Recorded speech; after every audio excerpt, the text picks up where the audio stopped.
वो पलवल जिसने बहुत बड़े बड़े बदलाव किए देखे, वो पलवल जिसने अपने अंदर इतिहास को संजोया। तो 2024 में पलवल कौन सा इतिहास बनाएगा, इस बारे में आपसे चर्चा करने के लिए आज उपस्थित हूँ कि यदि कृष्णपाल और करण सिंह दलाल के बीच में चुनाव हुआ तो पलवल विधानसभा के अंदर रोचक मुकाबला देखने को मिल सकता है। 24 के लिए अगर मान लिया जाए जो लोकसभा प्रत्याशी के तौर पर आज सामने देखने को मिल रहे हैं, अगर कोई उनमें बदलाव ना हुआ तो ऐसा लग रहा है कि कृष्ण और करण का मुकाबला होना तय है और विधानसभा के लिए बीजेपी की स्थिति बहुत अच्छी तो नहीं है।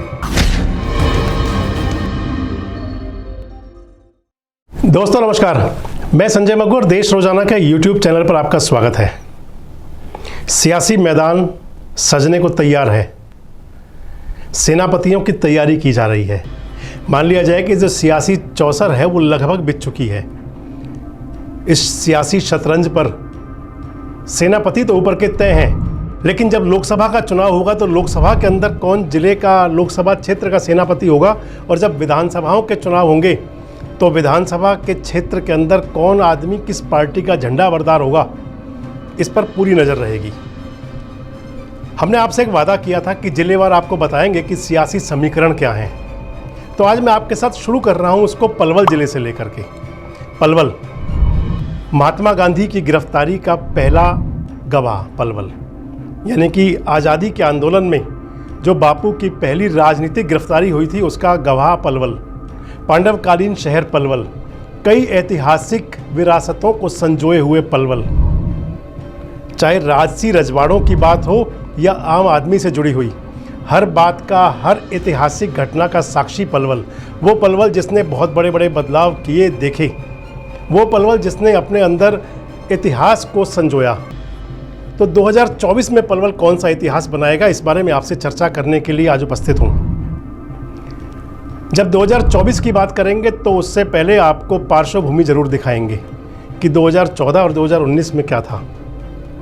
2014 का जो लोकसभा चुनाव हुआ था, फरीदाबाद लोकसभा के अंदर कृष्णपाल गुर्जर भारतीय जनता पार्टी के प्रत्याशी थे, तो उनके मुकाबले अवतार सिंह भड़ाना कांग्रेस के प्रत्याशी थे। इंडियन नेशनल लोकदल के प्रत्याशी R.K. आनंद थे। और भी कई सारे नेता चुनाव लड़े थे, लेकिन जो मुख्य मुकाबला हुआ था वो कृष्णपाल गुर्जर और अवतार सिंह भड़ाना के बीच हुआ था। पलवल जिले की तीनों विधानसभा क्षेत्र जो है पलवल, हथीन और होडल, पलवल और होडल में अच्छी बढ़त ली थी कृष्णपाल गुर्जर ने, और हथीन से थोड़े से वोटों से पीछे रहे थे 2014 के अंदर। 2014 के लोकसभा चुनाव में कृष्णपाल गुर्जर ने भले ही पलवल जिले की तीनों विधानसभा क्षेत्रों में अच्छा प्रदर्शन किया, लेकिन जब मात्र 6 महीने बाद विधानसभा के चुनाव हुए तो पलवल जिले की तीनों सीटों में से 2014 में किसी भी सीट पर बीजेपी नहीं जीती। होडल से उदय भान जीते कांग्रेस प्रत्याशी के तौर पर, पलवल से करण सिंह दलाल जीते प्रत्याशी जो कांग्रेस के थे उसके तौर पर, और हथीन से जीते केहर सिंह रावत इनेलो प्रत्याशी के रूप में। और उसके बाद जब 2019 का चुनाव हुआ लोकसभा का, तो 2019 के लोकसभा चुनाव में एक बार फिर से कृष्णपाल गुर्जर और अवतार सिंह भड़ाना आमने सामने थे, और अब की बार जो जीत का अंतर था वो कृष्णपाल का और भी बढ़ गया। पलवल जिले की तीनों विधानसभा सीटें, यानी कि पलवल, हथीन और होडल, तीनों विधानसभा क्षेत्रों में कृष्णपाल गुर्जर ने अवतार सिंह भड़ाना को शिकस्त दी। पलवल से लगभग उस चुनाव में जो मेरे पास डाटा है, लगभग 90,000 वोटों से चुनाव जीते कृष्णपाल गुर्जर, हथीन से लगभग 5,000 वोटों से चुनाव जीते, और होडल से लगभग 60,000 वोटों से चुनाव जीते कृष्णपाल गुर्जर। और जब विधानसभा का चुनाव हुआ 2019 का, तो चुनाव परिणाम बिल्कुल लोकसभा की तरह रहे, और उस चुनाव के अंदर बीजेपी के प्रत्याशियों ने अपना परचम लहराया। पलवल से दीपक मंगला विधायक बने, करण दलाल को लगभग 30,000 वोटों से हराया। होडल से जगदीश नायर विधायक बने, लगभग 3,000 वोटों से हराया उदय भान जी को। और हथीन से परवीन डागर विधायक बने, बीजेपी प्रत्याशी के तौर पर कांग्रेस के मोहम्मद इजराइल को हराया। और अब 2024 की तैयारी है, शुरू अब 2024 को करते हैं। तो 2024 के लिए अगर मान लिया जाए जो लोकसभा प्रत्याशी के तौर पर आज सामने देखने को मिल रहे हैं, अगर कोई उनमें बदलाव ना हुआ तो ऐसा लग रहा है कि कृष्ण और करण का मुकाबला होना तय है। 2024 के लोकसभा चुनाव के लिए कृष्णपाल गुर्जर जहां बीजेपी के प्रत्याशी हो सकते हैं, तो उनके सामने करण सिंह दलाल कांग्रेस से ताल ठोक सकते हैं। आपको याद दिलाना जरूरी होगा कि 2014 के चुनाव में बड़ी चर्चाएं रही थी कि करण और कृष्ण एक थे। करण दलाल कांग्रेस में रहते हुए अवतार सिंह भड़ाना के साथ नहीं थे। करण दलाल के परिवार के लोग 2014 के लोकसभा चुनाव में कदम ताल करते दिखते थे कृष्णपाल गुर्जर के साथ। दोनों की पुरानी दोस्ती भी रही है, लेकिन राजनीति है, ये कब क्या करवा दे कुछ पता नहीं चलता। हालात ऐसे दिख रहे हैं कि अब की बार जो दोनों पुराने दोस्त थे वो आमने सामने होंगे, यानी कि कृष्णपाल और करण दलाल लोकसभा चुनाव में आमने सामने हो सकते हैं। जिले में क्या स्थिति रह सकती है? पलवल जिले के अंदर जिन तीनों सीटों पर कृष्णपाल गुर्जर जीते थे, उन तीनों सीटों पर 2024 में अगर कृष्णपाल और करण दलाल के बीच चुनावी मुकाबला होगा तो परिणाम कैसा रह सकता है, चर्चा करेंगे आपसे उसी पर ही। एक बात तो आपको जरूर बता दें कि जो 2024 का चुनाव होगा, अगर कृष्णपाल गुर्जर बीजेपी के प्रत्याशी होते हैं और करण सिंह दलाल कांग्रेस से चुनाव लड़ते हैं, तो एक बात तो जरूर मान ली जाए कि भले ही सामने कुछ भी दिखे, कृष्णपाल गुर्जर को जहाँ भारतीय जनता पार्टी के कई बड़े नेताओं की भीतरघात का सामना करना पड़ सकता है, तो वहीं करण सिंह दलाल के सामने भी कांग्रेस के कई नेता भीतरी तौर पर उनको चोट पहुंचा सकते हैं। किस लिए आपको सब कुछ बताएंगे। तो शुरू करते हैं पलवल जिले के अंदर कि कैसा रह सकता है 2024 का सियासी समीकरण। चर्चा आपसे दोनों की करेंगे, लोकसभा की भी और विधानसभा की भी। तो पलवल जिला ग्रामीण पृष्ठभूमि का जिला, तेजी से अग्रसर होता जिला, राष्ट्रीय राजमार्ग का प्रमुख जिला, शेरशाह सूरी मार्ग का प्रमुख जिला, और आज मुख्यमंत्री की एक घोषणा के बाद मेट्रो के नज़दीक पहुंचने वाला पलवल जिला, यानी कि पलवल जिले को मेट्रो मिलने की सौगात मिली है। इतिहास हो या भविष्य, हमेशा भविष्य की जो इबारत लिखी जाती है वो इतिहास के पन्नों पर लिखी जाती है। तो आपसे शुरू करते हैं पलवल का राजनीतिक और सियासी माहौल क्या रह सकता है, कैसे समीकरण है। पलवल के अंदर दोस्तों 3 विधानसभा क्षेत्र हैं, पलवल, हथीन और होडल। तो शुरू पलवल से ही करते हैं।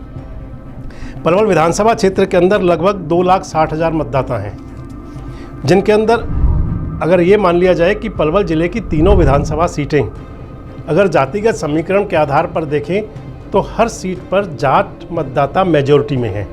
शुरू पलवल से कर रहे हैं। 2,60,000 मतदाता हैं, लगभग 50,000 जिनमें से अकेले जाट मतदाता हैं।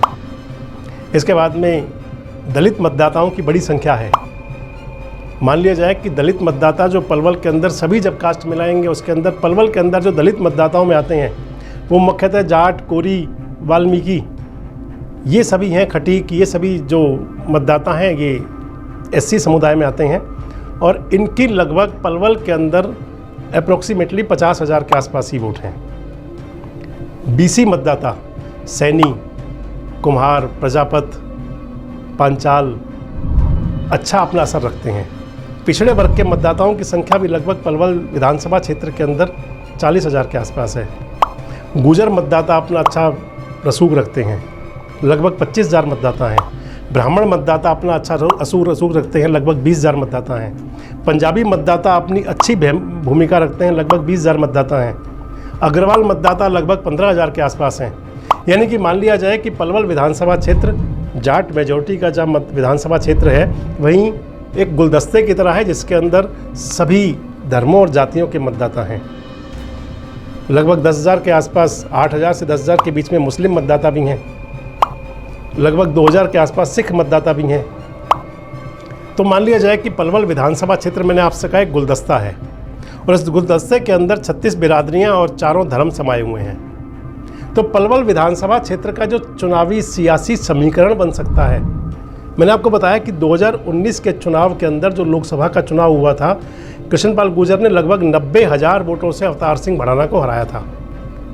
और उसके बाद जब विधानसभा का चुनाव आया तो लगभग 30,000 वोटों के अंतर से दीपक मंगला ने करण सिंह दलाल को हराया।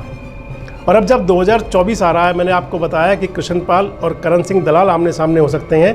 तो पहले लोकसभा की चर्चा ही कर लेते हैं कि लोकसभा के अंदर 2 चीज़ें जरूर मायने रखेंगी। 10 साल की एंटी इनकम्बेंसी है तीनों की, कृष्णपाल गुर्जर जी की भी, मोदी सरकार की भी और मनोहर लाल सरकार की भी। 10 साल की एंटी इनकम्बेंसी एक बड़ी एंटी इनकम्बेंसी बन जाती है। जाट मतदाता आप मान लीजिए पूरी तरह से करण सिंह दलाल के साथ खड़ा होगा। अन्य मतदाताओं के अंदर भी वोटों का बहुत बड़ा बंटवारा होगा। यानी कि जो 90,000 वोटों की जीत थी, हालांकि कृष्णपाल गुर्जर के समर्थक तो ये मानते हैं कि पलवल से आज भी बड़ी जीत दर्ज करेंगे, लेकिन एक यहाँ पर असर ये भी ज़रूर रहेगा कि पलवल विधानसभा क्षेत्र से, पलवल जिले से ऐसा पहली बार होगा कि कोई बड़ा हैवीवेट कैंडिडेट लोकसभा के लिए हो। और अगर करण सिंह दलाल को कांग्रेस की टिकट मिल ही जाती है, जिसकी हमने चर्चा भी शुरू वहीं से की है कि आज के जो हालात में दिख रहा है वो दिख रहा है करण दलाल कांग्रेस से और कृष्णपाल गुर्जर बीजेपी से वर्तमान में सांसद हैं भी। तो इस स्थिति में मान लिया जाए कि पलवल के अंदर बड़ा रोचक मुकाबला हो सकता है। और अगर ये कहा जाए कि पलवल की जो फाइट होगी वो देखने लायक होगी। मैंने आपको बताया कि कृष्णपाल गुर्जर के समर्थक जहां ये दावा करते हैं, तो वहीं करण सिंह दलाल के समर्थक ये दावा करते हैं कि पलवल के अंदर उनके कोई आसपास भी नहीं होगा।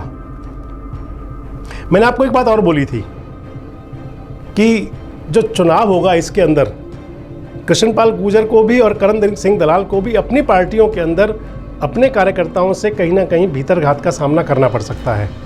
हालांकि पलवल में तो करण सिंह दलाल के मुकाबले कोई कांग्रेस के अंदर कोई नेता है ही नहीं जिसको ये कह दिया जाए कि ये प्रत्याशी हो सकता है विधानसभा का या लोकसभा का। अगर ये कह दिया जाए कि जैसे कृष्णपाल गुर्जर ने फरीदाबाद लोकसभा क्षेत्र के अंदर अपने सामने किसी को पनपने नहीं दिया, तो सेम कंडीशन पलवल की है कि पलवल विधानसभा क्षेत्र में करण सिंह दलाल ने कांग्रेस के अंदर अपने सामने किसी को आने नहीं दिया। अब बात होगी वो जो मैं आपसे कह रहा हूं कि क्या हो सकता है विधानसभा क्षेत्र के अंदर भी जो पलवल विधानसभा है। आपको एक बात और बता दें कि जब 2019 का चुनाव हुआ था लोकसभा का, तो तमाम पक्ष और विपक्ष के नेता सब कृष्णपाल गुर्जर के साथ थे।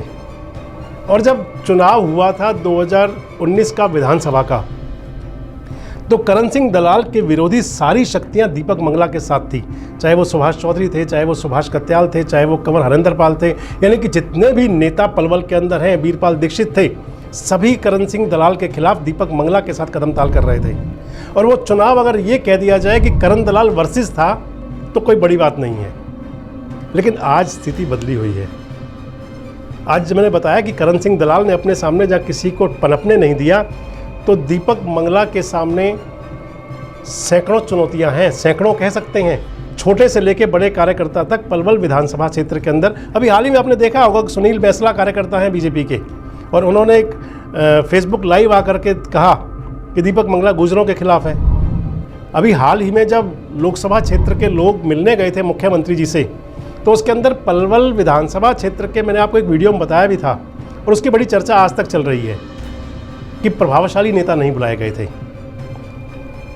और आज क्योंकि जब चुनाव आएगा तो चुनाव के अंदर रूठने और मनाने का सबसे बड़ा दौर होता है। तो मैंने आपको जातिगत जो समीकरण बताए ये भी बताया, और इसके साथ साथ ये भी बताया कि दीपक मंगला की बहुत बड़ी एंटी इनकम्बेंसी है। दीपक मंगला का पार्टी के भीतर भी और पार्टी के बाहर भी बहुत भारी विरोध दिखाई देता है आजकल। हालांकि किसी भी नेता को दिखता नहीं है अपने लिए कभी भी।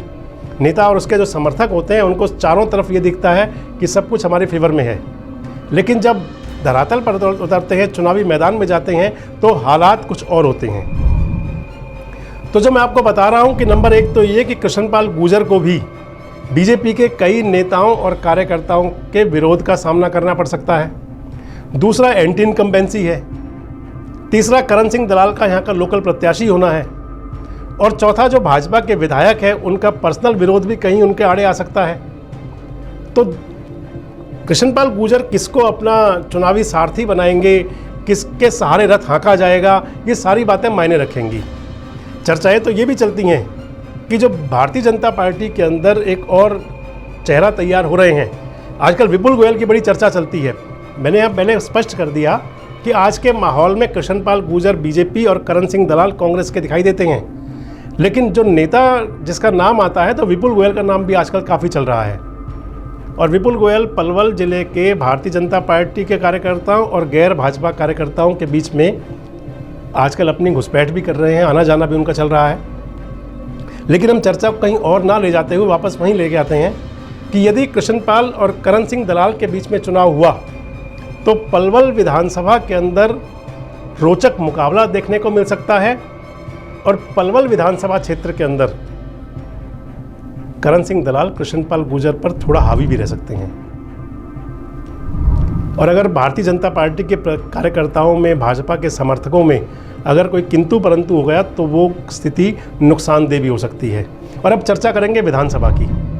तो विधानसभा में मैंने आपको बताया कि दीपक मंगला के साथ 2019 के चुनाव के अंदर जो चुनाव बना था वो करण सिंह दलाल वर्सेस ऑल हो गया था। 2014 का जब विधानसभा चुनाव था तो उस समय लहर भी थी हरियाणा के अंदर, 47 विधायक भी आए थे, लेकिन दीपक मंगला चुनाव हार गए थे क्योंकि उस चुनाव में सुभाष चौधरी भी प्रत्याशी थे और सुभाष कत्याल भी प्रत्याशी थे। और 2019 में ये सभी दीपक मंगला के रथ के सारथी बन गए थे। अब की बार चुनाव के अंदर सुभाष कत्याल खुद और उनका पुत्र राजीव कत्याल पूरी जोरों से तैयारी कर रहे हैं। सुभाष चौधरी जो अपनी बात को सही तरीके से स्पष्ट कहने के बारे में जाने जाते हैं, दीपक मंगला का नाम आते ही गुस्से से लाल पीले हो जाते हैं, आग बबूला हो जाते हैं। कौन हरिंदर पाल के आपको पोस्टर दिखाई दे जाएंगे शहर के अंदर लगे हुए। वीरपाल दीक्षित भी टिकट मांग रहे हैं, राजेंद्र बैसला भी टिकट की तैयारी में है, संजय गुर्जर भी टिकट मांग रहे हैं। और ये सब लोग वो हैं, गौरव गौतम बहुत प्रभावशाली युवा नेता हैं और बहुत ज़ोर से लगे हुए हैं, दीपक मंगला के खिलाफ बहुत ज़ोर से ताल ठोकते हैं। और ये सभी लोग वो हैं जो कहीं ना कहीं दीपक मंगला के लिए बड़ी चुनौती हैं। यदि मान लिया जाए कि भारतीय जनता पार्टी के अंदर, हालांकि भारतीय जनता पार्टी का एक चरित्र है कि वो लगभग चुनाव में जब एंटी इनकम्बेंसी की बातें आती हैं तो अपने प्रत्याशी बदल देती है, चाहे वो उत्तराखंड और चाहे वो गुजरात हो। हरियाणा के अंदर भी चर्चाएं तो यही हैं कि प्रत्याशी बदले जा सकते हैं, लेकिन जिस प्रकार दीपक मंगला का विरोध दिखाई देता है, अगर दीपक मंगला ही प्रत्याशी होते हैं तो ये मान लिया जाए कि भारतीय जनता पार्टी से 2 या 3 लोग ऐसे हो सकते हैं कि जो स्थिति में चुनाव मैदान में होंगे। सुभाष चौधरी बड़ा ओपन कह रहे हैं कि चुनाव लड़ेंगे। राजीव कत्याल भी अपने समर्थकों और साथियों के बीच जाते हैं तो कहते हैं कि चुनाव का मन तो है, चुनाव की तैयारी तो है। और जो लोग अगर चुनाव नहीं भी लड़ेंगे तो खाई इतनी गहरी हो चुकी होगी जिसको पाटना मुश्किल हो जाएगा। मैंने आपको पहले ही बताया कि दीपक मंगला भी पिछले दिनों जब बाढ़ग्रस्त बागपुर खादर का दौरा करने गए थे, बहुत भारी मेजॉरिटी में वोट मिला था, लेकिन वहाँ लोग खिलाफ थे। चांट के एरिया के अंदर सिहोल, मीसा, पेलक, ये जाट बाहुल्य गांव हैं। मिल्क गन्नी की इधर धतीर, घुगेरा, अल्लिका, ये जाटों के गांव हैं। सभी जगह विरोध है, इवन अग्रवालों में भी विरोध है। तो अगर मान लिया जाए कि प्रत्याशी पर काफ़ी हद तक मायने रखेगा, लेकिन हालात जो बता रहे हैं वो ये बता रहे हैं कि पलवल के अंदर सीधे सीधे मुकाबला कांग्रेस और बीजेपी का होगा। और विधानसभा के लिए बीजेपी की स्थिति बहुत अच्छी तो नहीं है। चुनाव के अंदर कैसा माहौल बन जाएगा, क्योंकि 1.5 साल में समीकरण तो बदलते हैं, लेकिन जो आज के हालात हैं वो तो कुछ ऐसा संकेत करते हैं कि पलवल विधानसभा के अंदर चेहरा न बदलने की स्थिति में भारतीय जनता पार्टी पिछड़ सकती है। तो मैंने आपको बता दिया कि लोकसभा के अंदर रोचक मुकाबला हो सकता है, करण दलाल भारी हो पड़ सकते हैं, और विधानसभा के अंदर चेहरा ना बदले जाने की स्थिति में तो ज़रूर निश्चित है। चेहरा बदलने पर क्या होगा अभी उसके बारे में आज ही घोषणा करना थोड़ा जल्दी हो जाएगा, लेकिन भारतीय जनता पार्टी पिछड़ती दिखती है। बात करेंगे हथीन विधानसभा क्षेत्र की। तो हथीन विधानसभा क्षेत्र जो है, मैंने आपको पहले ही बताया कि पलवल ज़िले के तीनों विधानसभा क्षेत्रों में जाट मेजॉरिटी है। हालांकि होडल रिजर्व सीट है, लेकिन तीनों विधानसभा क्षेत्रों में जाट मतदाताओं की संख्या ज़्यादा है। हथीन विधानसभा क्षेत्र के अंदर लगभग 2,36,000 मतदाता हैं। आप हथीन विधानसभा क्षेत्र को 3 तरह डिवाइड कर सकते हैं। एक जाट मतदाता, एक नॉन जाट मतदाता और एक मुस्लिम मतदाता। तो यानी कि जो मुस्लिम मतदाता हैं, लगभग 1 लाख के आसपास हथीन विधानसभा क्षेत्र में मुस्लिम मतदाता हैं, और उसके बाद में लगभग 55,000 जाट मतदाता हैं और लगभग 80,000 नॉन जाट मतदाता हैं। और अगर मुस्लिम मतदाताओं में जाएंगे तो आप ये मानिए कि मुस्लिम मतदाताओं में वहाँ पर 7 बड़ी पाल आती हैं हथीन के अंदर। रुपड़िया पाल, मंगरिया पाल, सुखड़िया पाल, उटावड़िया पाल, कोटिया पाल, डेमरोद पाल और डॉग पाल, ये बड़ी पाल हैं। और जो हथीन विधानसभा क्षेत्र के अंदर अब बात अगर जाट मतदाताओं की करेंगे तो वहाँ जाट मतदाताओं की भी 3 बड़ी पाल हैं, रावत पाल, डागर पाल और सहरावत पाल। इनके कुछ सपोर्टिव हो सकते हैं, कुछ सौरौत हैं, कुछ गांव, और लगभग 2 गांव सौरौतों के हैं, कुछ तेवतियाओं के गांव भी हैं। तो इस तरीके से मान लिया जाए कि हथीन विधानसभा क्षेत्र के अंदर जो मुस्लिम मतदाता हैं 7 पालों में बटे हुए हैं, और इसके साथ साथ जो मुस्लिम मतदाताओं में अगर जातिगत देखेंगे, क्योंकि मैंने आपको पहले बताया कि जाट मतदाता लगभग 55,000 हैं, लगभग 80,000 नॉन जाट मतदाता हैं और लगभग 1 लाख मुस्लिम मतदाता हैं। अब जब मुस्लिमों में बांटेंगे तो उसके अंदर आप मान लीजिए कि लगभग 50,000 के आसपास मेव मतदाता हैं, मियाँ मतदाता हैं लगभग 20,000, कुरैशी हैं लगभग 10,000। इसके साथ साथ SC BC इसके अंदर आते हैं, नाई तेली, ये कास्ट भी हैं। मुस्लिम मतदाताओं के अंदर लगभग 15,000 वोट इनके भी हैं। सक्का मतदाता हैं लगभग 15,000 के आसपास। तो यानी कि जो मोमडन मतदाता हैं, मुस्लिम मतदाता हैं, वो 1,000 के अंदर वो भी बटे हुए हैं, जिसके अंदर मेजॉरिटी तो मेव मतदाताओं की लगभग 40-45,000 के आसपास, और उसके बाद बाकी बटे हुए मतदाता और हैं। जो नॉन जाट मतदाता हैं उसके अंदर ब्राह्मण भी हैं, ठाकुर भी हैं, गुजर भी हैं, राजपूत भी हैं, दलित भी हैं और पिछड़े भी हैं। लगभग 2,500 के आसपास वहाँ हथीन के अंदर अग्रवाल और पंजाबी मतदाता भी हैं।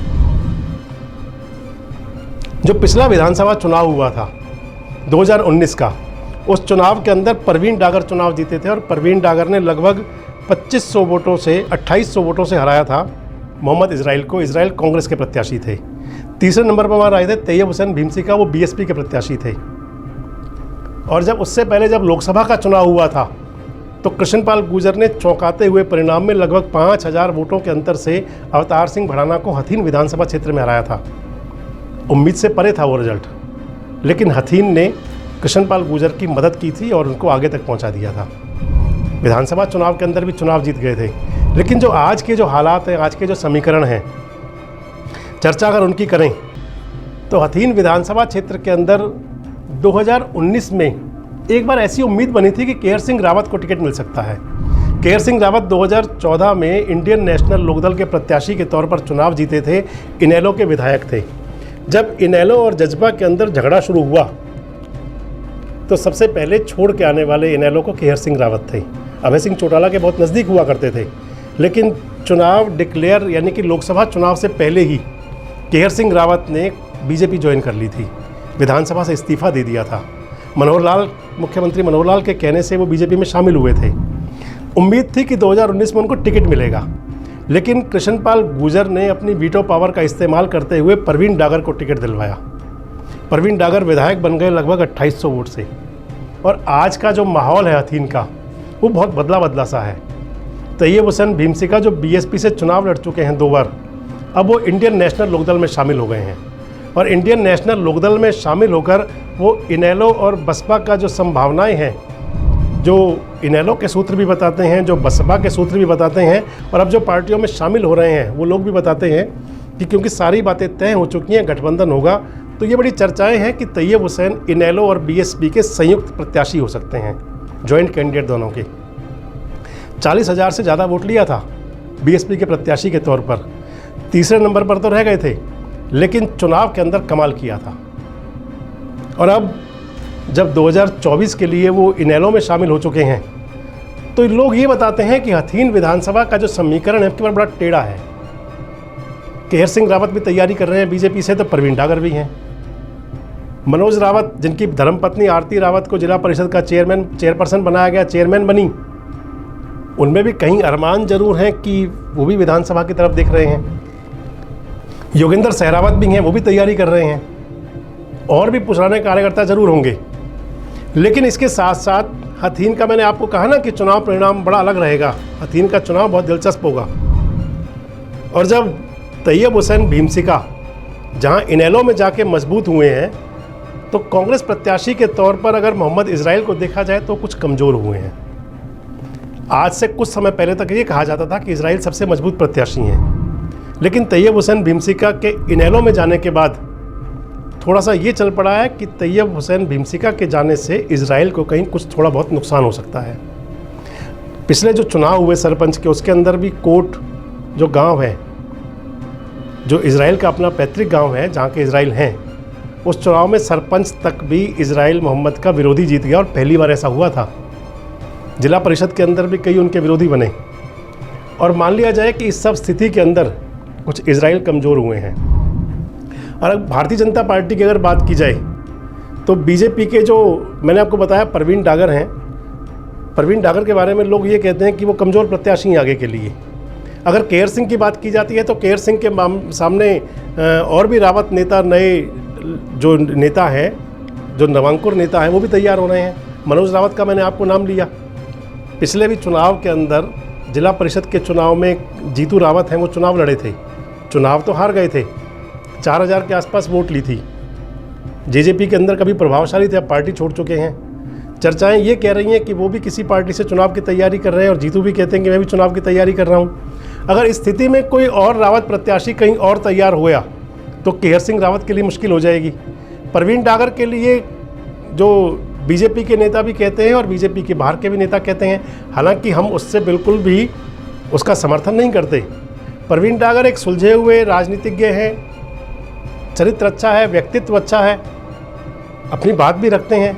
लेकिन एक बात चल पड़ी है कि प्रवीण डागर कमज़ोर हैं, प्रवीण डागर कमज़ोर हैं। मैंने आपको जो बताया कि जो ये पाल हैं, जाटों की पाल बताई मैंने आपको, और जो मेव मुस्लिम मतदाता है उनकी पाल बताई आपको। रावत पाल से केयर सिंह आते हैं, तो केयर सिंह के सामने अगर कोई और रावत पाल का नेता आ गया तो दिक्कत बन जाएगी। प्रवीण डागर अपने पाल से अकेले ही हैं आज भी, अभी कोई और नेता नहीं है। सहरावत पाल से योगेंद्र सहरावत हैं, धर्मेंद्र तेवतिया भी हैं, उनको पिछली बार भी टिकट मांग रहे थे, टिकट नहीं मिला। जिला परिषद का चुनाव लड़वाया, अपनी पत्नी को चुनाव जीत गई, जिला परिषद की चेयरमैन पद के दावेदार थे। आजकल कृष्णपाल गुर्जर जी के बारे में बहुत कुछ बोलते हैं कि उन्होंने उनके साथ उनको वादा भी किया था और मिला नहीं। चुनाव तो जीत गए, लेकिन धर्मेंद्र तेवतिया भी परेशानी में हैं। धर्मेंद्र तेवतिया भी दम ठोकते हैं कि मैं भी चुनाव लड़ सकता हूँ विधानसभा का। तो इस स्थिति में हथीन के अंदर मामला बड़ा उलझा हुआ है। और अगर हथीन में ये कहा जाए कि तैयब हुसैन भीमसिका के इनेलो में जाने के बाद वहाँ ट्रेंगुलर फाइट होगी बीजेपी, कांग्रेस और जो इनेलो बसपा या इनेलो प्रत्याशी के बीच में, कौन सा प्रत्याशी भारी पड़ सकता है। लेकिन बीजेपी प्रत्याशी के लिए ये बातें ज़रूर शुरू हो गई हैं कि वहाँ बीजेपी कमज़ोर है अब की बार। और अगर बीजेपी कमज़ोर है, क्योंकि जो एक समीकरण भी है, जाट मतदाता और मेव मतदाता ये बीजेपी को वोटर नहीं है, वो बीजेपी को वोट नहीं देंगे। जाट मतदाता बहुत नाराज़ है आजकल।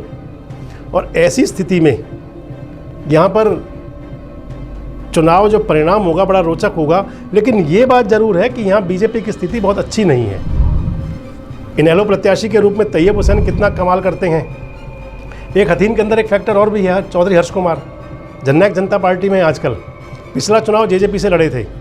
मैंने आपको एक बात बोली कि करण सिंह दलाल और कृष्णपाल गुर्जर दोनों को अपनी अपनी पार्टियों के अंदर कहीं ना कहीं भीतरघात का सामना करना पड़ सकता है। एक बड़ी चर्चाएं थी पिछले दिनों कि करण सिंह दलाल ने चौधरी हर्ष कुमार को मिलवाया भूपेंद्र सिंह हुड्डा जी से। हालांकि भूपेंद्र सिंह हुड्डा जी ने उनको कोई हाँ नहीं भरी और उनसे कहा चौधरी साहब मान सम्मान तो पूरा होगा लेकिन टिकट की गारंटी नहीं हुई। ये चर्चाएं थी और चर्चाएं वैसे ही नहीं चलती। हालांकि हर्ष कुमार जेजेपी के नेताओं के बहुत नज़दीक हैं, राष्ट्रीय संगठन में हैं। जब दुष्यंत चौटाला और अजय सिंह चौटाला कहीं आते हैं तो साथ बैठे हुए दिखाई देते हैं। लेकिन हर्ष कुमार जी के बारे में एक बार कही जाती है कि वो हर चुनाव में झंडा और डंडा बदल देते हैं। तो हर्ष कुमार भी चुनाव के अंदर एक फैक्टर रहा करते हैं। अब की बार कितने प्रभावशाली फैक्टर होंगे वो भी समय बताएगा। और जब मैंने आपको बताया कि जब ये बातें चली कि हर्ष कुमार को कहीं चौधरी करण सिंह दलाल ने मिलवाया है, तो मोहम्मद इजराइल को अंदर अंदर टीस तो ज़रूर लगी होगी। और वो टीस मैंने आपको बताया ना कि चुनाव के अंदर रूठे और मनाने का दौर सबसे ज़्यादा होता है। और शादियों में भी नहीं होता इतना, चुनाव में ज़रूर होता है। और ये मोहम्मद इजराइल की टीस कहीं से हमारे सामने आई भी है। तो हथीन का जो मैं आपको बार बार बोल रहा हूँ कि चुनाव परिणाम बड़ा अलग हो सकता है। तैयब हुसैन भीमसिका के जाने के बाद इंडियन नेशनल लोकदल मजबूत हो सकती है। वहाँ पर मान लिया जाए कि इनेलो वहाँ का बड़ा फैक्टर बन सकती है। और बीजेपी प्रत्याशी आज की दिन में, आज की तिथि में वहाँ कमज़ोर प्रत्याशी है। एक जब बड़ा 1,55,60,000 वोटर जब नाराज़ होगा तो फिर एक तीसरे हिस्से के मतदाताओं के सहारे आप चुनाव मैदान में, चुनावी मैदान को फतेह करने के बारे में आप बहुत जल्दी अनुमान नहीं लगा सकते। तो हथीन के अंदर हमने आपको बताया कि क्योंकि दोनों मतदाता वहाँ भी हैं, तो निश्चित तौर पर कृष्णपाल गुर्जर जी के लिए हथीन बड़ी चुनौती बनेगा। उनके लिए लोकसभा चुनाव में भी बड़ी दिक्कत रह सकती है। और यहाँ पर कांग्रेस का प्रत्याशी के तौर पर करण सिंह दलाल होते हैं जो सामने दिख रहे हैं अभी। कल प्रत्याशी कौन होगा कोई पता नहीं, लेकिन वो मजबूत रह सकते हैं। यानी कि हथीन विधानसभा क्षेत्र के अंदर बीजेपी पिछड़ सकती है, लोकसभा में भी और विधानसभा में भी। अब बात करते हैं आपसे होडल की। यूपी के साथ जुड़ा हुआ है होडल, ऐतिहासिक नगरी है होडल। राजसी खानदान के बारे में होडल को जोड़ा जाता है। सती सरोवर है होडल के अंदर, जो वहाँ की पहचान है। इसके साथ साथ होडल हरियाणा का पलवल जिले के अंदर एससी रिजर्व विधानसभा क्षेत्र है। हरियाणा प्रदेश कांग्रेस के अध्यक्ष चौधरी उदयभान होडल से आते हैं। 2019 के चुनाव में थोड़े से वोटों से हार गए थे। जगदीश नायर प्रत्याशी थे और आजकल जगदीश नायर हरियाणा सरकार में चेयरमैन हैं। लेकिन जो चुनावी हवाएं हैं ना, वो अभी से बताना कुछ ऐसा शुरू कर रही हैं कि होडल में बीजेपी को दिक्कत हो सकती है। शुरू यहाँ से करते हैं कि होडल विधानसभा जो क्षेत्र है उसके अंदर लगभग 2,20,000 मतदाता हैं। मैंने आपको पहले ही बताया कि जाट मेजॉरिटी है, लगभग 60,000 मतदाता वहाँ जाट हैं। यूपी से जुड़े हुए जाट भी कुछ होडल में होते हैं। होडल के अंदर इसके अलावा जो जाट मतदाताओं के अलावा एससी मतदाता बड़ी संख्या में है, लगभग 40,000। लगभग 8 से 10,000 के आसपास अग्रवाल और पंजाबी मतदाता हैं, सभी मिला करके 7 से 8,000। लगभग 20-25,000 के आसपास ब्राह्मण मतदाता भी हैं। 7-8,000 लगभग गुजर मतदाता भी हैं। 6-7,000 लगभग मेव मतदाता भी हैं। तो होडल विधानसभा क्षेत्र भी मैंने आपको बताया गुलदस्ता है, और उस गुलदस्ते का जो सबसे बड़ा फूल है, जो उस गुलदस्ते की जो सबसे बड़ी शाख है, वो जाट मतदाता हैं। और ये आपको हम पहले ही कह के चल रहे हैं कि जाट मतदाता कहीं बीजेपी से नाराज़ है। वो नाराज़गी कितनी भारी हो सकती है, कितनी बड़ी हो सकती है तो समय के गर्भ में।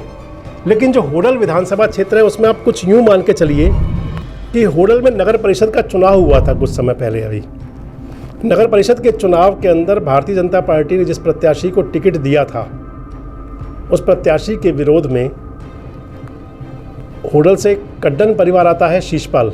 शीशपाल की धर्मपत्नी चुनाव लड़ी थी और वो निर्दलीय प्रत्याशी के तौर में चुनाव जीत गई, और उनको कृष्णपाल गुर्जर का समर्थन मिला हुआ था। भाजपा प्रत्याशी बहुत बुरी तरह पिछड़ गया। जगमोहन गोयल आते हैं होडल से, बीजेपी के नेता हैं, आजकल फिर बीजेपी में हैं। वो भी चुनाव लड़े थे, चुनाव हार गए थे वो भी, बाद में बीजेपी में वापस चले गए। उदय सिंह सोरौत चुनाव लड़ रहे थे, उदयभान जी के समर्थक थे, बीच में छोड़ करके मैदान आ गए थे बीजेपी के अंदर। लेकिन जो होडल के अंदर सबसे बड़ी दिक्कत बीजेपी की है ना, वो ये है कि वहाँ 2 प्रत्याशी हैं। एक प्रत्याशी तो वही हैं जगदीश नायर, जो आजकल विधायक हैं, और उनके सामने एक प्रत्याशी हैं हरिंदर रामरतन। हरिंदर रामरतन चौधरी कृष्णपाल गुर्जर के प्रत्याशी हैं, तो जगदीश नायर मुख्यमंत्री की पसंद बताए जाते हैं। मुख्यमंत्री के जब जनसंवाद कार्यक्रम हुए तो पूरे का पूरा दारोमदार जगदीश नायर पर था, और अभी जब पन्ना प्रमुख सम्मेलन हुआ तो सारा दारोमदार जगदीश नायर पर था।